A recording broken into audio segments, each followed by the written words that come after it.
Mapagpalang gabi po sa bawat isa. Muli, bago po tayo magkalob sa Panginoon, basahin ko muna po yung 2 Corinthians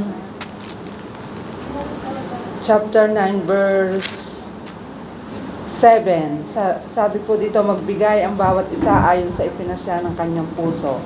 Huwag mabigat sa loob o dahil sa kailangan, sapagkat iniibig ng Diyos ang nagbibigay ng masaya.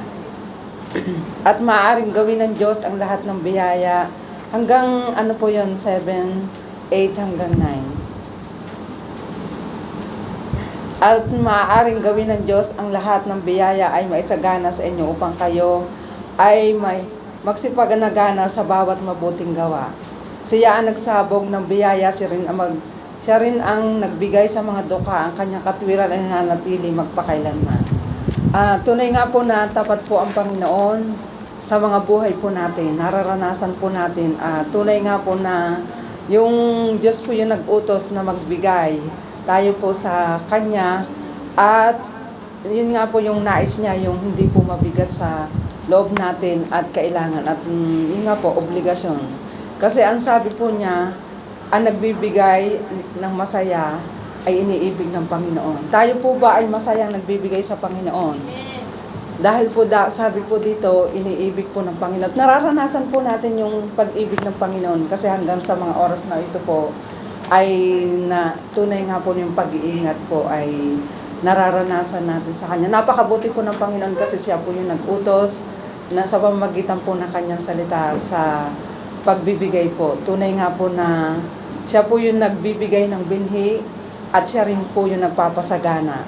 At napakapalad po natin kasi yung binhi na ipinagkaloob po sa atin ay tunay nga po na nagagamit din pong pagpapala sa Kanya pong kaharian at sa atin pong mga kapatid na nangangailangan at sa atin pong kapwa. Purihin po ang Panginoon sa Kanyang salita. Bago po tayo magkaloob, tayo po ay manalangin. Dakilang makapangyarihan sa lahat, marami pong salamat Panginoon. Dahil patuloy mo po kami tinuturoan sa inyong salita kung paano po kami magbigay. Salamat po sa inyong kagandahan loob at pag-ibig na walang hanggan po Panginoon, na patuloy mo pong ipinararana sa bawat isa po Panginoon. Salamat po Ama sa kaligtasan, salamat po sa buhay na patuloy mo pong iniingatan. Salamat po sa mga trabaho na ipinagkaloob niyo po Panginoon, na pinanggagalingan po ng pagpapala. Salamat po Ama dahil tinuturuan mo po kami kung paano po isang mabuting katiwala sa inyong kaharian Panginoon. At salamat po Ama dahil kayo po yung nag-utos sa pamamagitan ng inyong salita kung paano po kami, paano magbigay po sa inyo po Panginoon. Tunay nga po Ama, ang nagbibigay po sa inyo ay tunay nga po na iniibig niyo po Panginoon. Salamat Ama dahil sa pag-ibig niyo po Panginoon, kaya po kami nakakapagpatuloy. Salamat po Ama, nararanasan po namin yung salvation dahil po sa inyong pagmamahal.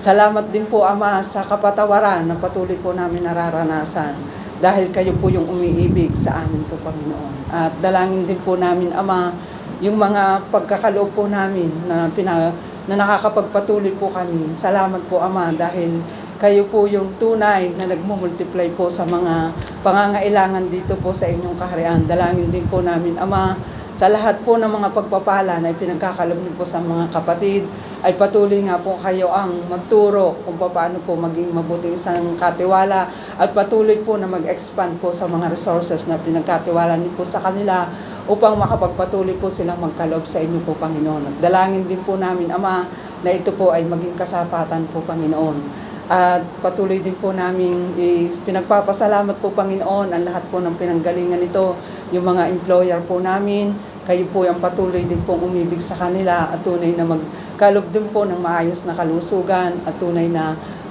maranasan din po nila yung kagandahang loob mo po Panginoon. At dalangin din po namin Ama na kayo po yung kumilos sa mga kapatid po namin na hindi po pa po na ibibigay yung 10% na inuutos niyo po Panginoon. Katulad po ng aming kapatid na nakaranas po paano pa magbigay sa inyo, ay nawa po ay patuloy po kayo magpaunawa at humingi po sa kanilang puso po Panginoon. Alam niyo po yung pangangailangan ng inyong panambahat. Alam din po namin na Ama na kayo po yung magiging kasapatan at hindi niyo po pagkukulangin yung mga tao po na tunay na nanampalataya at sumusunod sa inyo po, Panginoon. Dalangin po namin, Ama, na patuloy po namin maranasan ang banal niyo pong Espiritu sa kaligtaan po ng aming gawain at tunay na maibalik po yung papuri at pasalamat sa inyo. Ito po yung dalangin po namin, na may pagpapakumbaba at pagpasalamat sa lahat po ng mga ginawa niyo sa aming mga buhay. In Jesus' name, Amen.